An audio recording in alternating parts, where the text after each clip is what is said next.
this demonstration, we're going to be going over the Framer tool inside of the DeckWorks plugin for Vectorworks. But before we hop into this tool, let me show you how I like to have my snap set up. If you do not see your snap box located on your screen, go ahead and go to Window, Palettes, and your first option should be snapping. Go ahead and check that and then it should appear. Now I like to select the first 5 options here.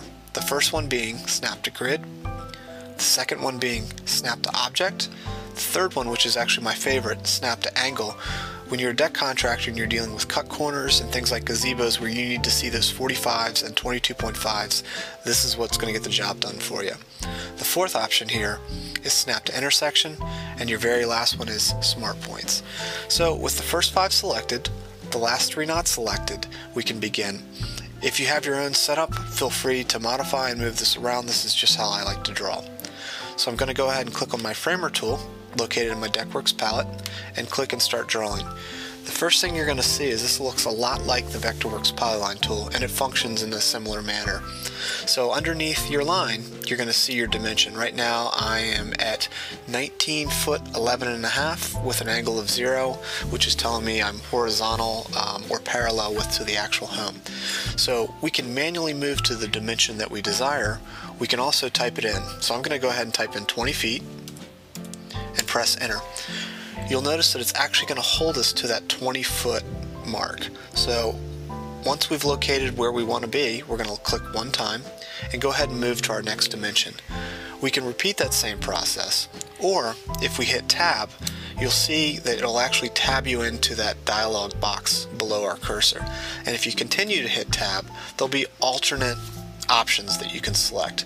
And I'll go ahead and tab all the way through the menus, back to L, which is our length, and I'm going to type in 12 feet.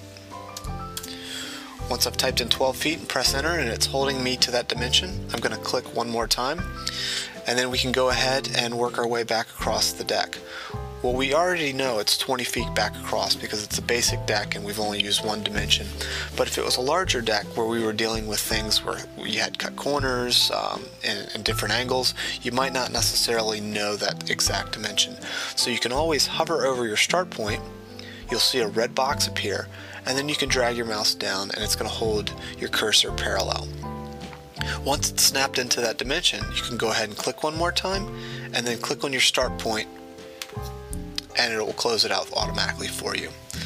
Now that we've closed that polyline, you see that it's converted this into a deck frame. You have multiple different options that you can do at this point. We can go into our Object Info palette under View and turn it from 3D to a 2D plan, and you'll see that it's just a simple 2D plan. But for this demonstration, we're going to go ahead and toggle this back to 3D view. Now you'll see underneath that, inside of your Object Info palette, there's an option for frame properties. If you select frame properties, you'll see several different options that control that frame. So right now we're using 2x8. You can change this to 2x10 or 2x12. You can also adjust your joist spacing depending on if you're using a natural wood or a composite. So right now my joists are set for 12 inches on center. I can change this to 16. You'll see that it will realign all the joists for me. I can also select 24 if there's a need for that. I'm going to go ahead and leave mine at 12. Now with this, even though it's a structural plan, you can grab your 3D rotate tool,